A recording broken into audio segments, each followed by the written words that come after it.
આજરોજ વડાપ્રધાન નરેન્દ્ર મોદીના મન કી બાત કાર્યક્રમનું પ્રસારણ થયું હતું.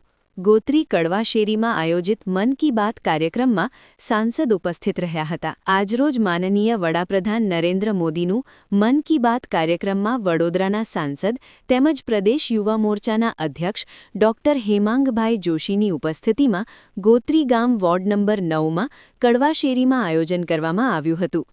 આ પ્રસંગે ડોક્ટર સાંસદ હેમાંગ જોશીનું ભવ્ય સ્વાગત કરવામાં આવ્યું.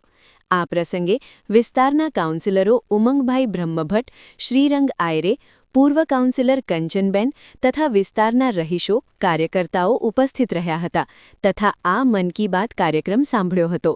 આજે વોર્ડ નંબર 9માં ભાવેશભાઈ અને કનુભાઈના નિવાસ સ્થાને અમારા તમામ માન્ય કોર્પોરેટરશ્રીઓ ઉમંગભાઈ, શ્રીરંગભાઈ, અમારા સિનિયર કાર્યકર્તા કંચનબેન, ભરતભાઈ અને તમામ કાર્યકર્તાઓ સાથે મળી અને આદરણીય વડાપ્રધાન શ્રી નરેન્દ્રભાઈ મોદી સાહેબના મન કી બાતનો કાર્યક્રમ અમે સૌએ નિહાળ્યો અને ખૂબ પ્રેરણા મેળવી. જે પ્રકારે એમણે સ્વદેશીની વાત કરી, જે પ્રકારે એમણે ભારતની વિવિધ જે પ્રાંતની ભાષાઓ છે એ ભાષાઓને કઈ રીતે આપણે એકબીજાની ભાષાઓને શીખી શકીએ, એમાં જે કાશી તમિલ સંગમમનું એમણે ઉદાહરણ પણ આપ્યું. એન્ટીબાયોટિક દવા એનું ડૉક્ટરના સલાહ વગર લેવું એ કેટલું હાનિકારક હોઈ શકે એ માટે ICMRના રિસર્ચની પણ એમણે જાણકારી આપી.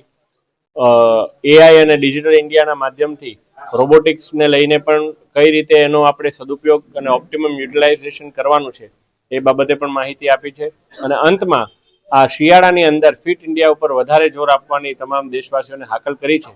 આ મન કી બાતનો કાર્યક્રમ નિહાળી અમે સૌએ એમનાથી પ્રેરણા મેળવી છે અને આપના માધ્યમથી અમે ખાતરી આપીએ છીએ કે વડોદરાના સર્વે નગરજનોને આ બાબત અમે પહોંચાડીશું.